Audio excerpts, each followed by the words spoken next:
જિલ્લાની વાત કરીએ તો રાત્રિ દરમિયાન ધોધમાર વરસાદ પડ્યો। ખેડબ્રહ્મા, વડાલી અને ઈડરમાં મુશળધાર વરસાદ પડ્યો। સૌથી વધુ વડાલીમાં 7.56 ઇંચ વરસાદ પડ્યો। ખેડબ્રહ્મામાં 7.13 ઇંચ વરસાદ પડ્યો। ઈડરમાં પણ 2.76 ઇંચ વરસાદ પડ્યો। હિંમતનગરમાં 1.85 ઇંચ વરસાદ પડ્યો। વિજયનગરમાં 1.42 ઇંચ, જ્યારે તલોદમાં 1 ઇંચ વરસાદ પડ્યો। જે સૌથી વધારે વરસાદ પડ્યો છે તે વડાલી અને ખેડબ્રહ્મામાં પડ્યો છે। સાબરકાંઠાની હરનાવ નદીમાં પૂરની સ્થિતિ સર્જાઈ હોવાની વિગતો મળી રહી છે। ખેડબ્રહ્માથી પસાર થતી હરનાવ નદી બે કાંઠે વહેતી થઈ।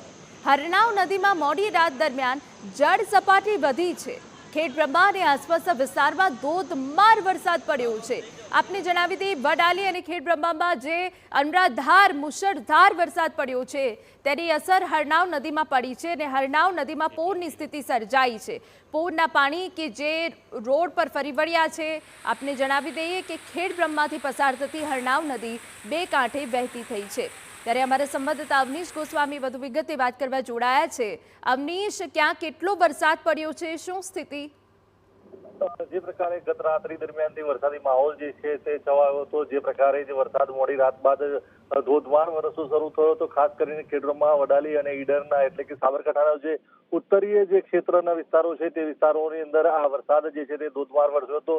મોડી રાત દરમિયાન વરસાદ વરસવાને લઈને વહેલી સવારે જળબંબાકાર જેવી સ્થિતિ જે છે તે વિસ્તારોમાં જોવા મળી રહી હતી। જે પ્રકારે વરસાદ વરસ્યો હતો તેના કારણે સ્થાનિક નદી અને નાળાઓમાં પણ પાણી આવ્યા હતા। ખાસ કરીને હરણાવ નદી પણ જોઈ શકાય છે દ્રશ્યોમાં કે બે કાંઠે વહેતી થઈ છે। ફરી એકવાર હરણાવ નદી જે છે તે બે કાંઠે વહેતી થઈ છે। સિઝનમાં ત્રીજી વાર આ પાણી પૂરના પાણી જે છે તે આ નદીમાં આવતા સ્થાનિક લોકોને પણ એક પ્રકારે રાહત થઈ છે કે જે સિંચાઈની સમસ્યા હતી તે હવે દૂર થશે। તેની અસર ધરોઈમાં પણ પડશે। ધરોઈની પણ આવકમાં હરણાવ નદીના કારણે વધારો નોંધાઈ રહ્યો છે।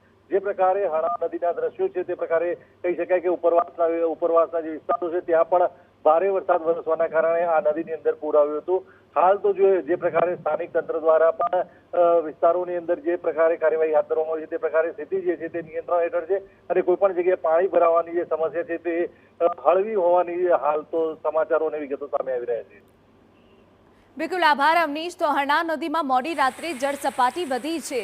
ખેડબ્રહ્માની આસપાસના જે વિસ્તારો છે ત્યાં ધોધમાર વરસાદ પડ્યો છે। ધોધમાર વરસાદ પડવાના કારણે નીચાણવાળા વિસ્તારોમાં જળબંબાકારની સ્થિતિ જોવા મળી રહી છે।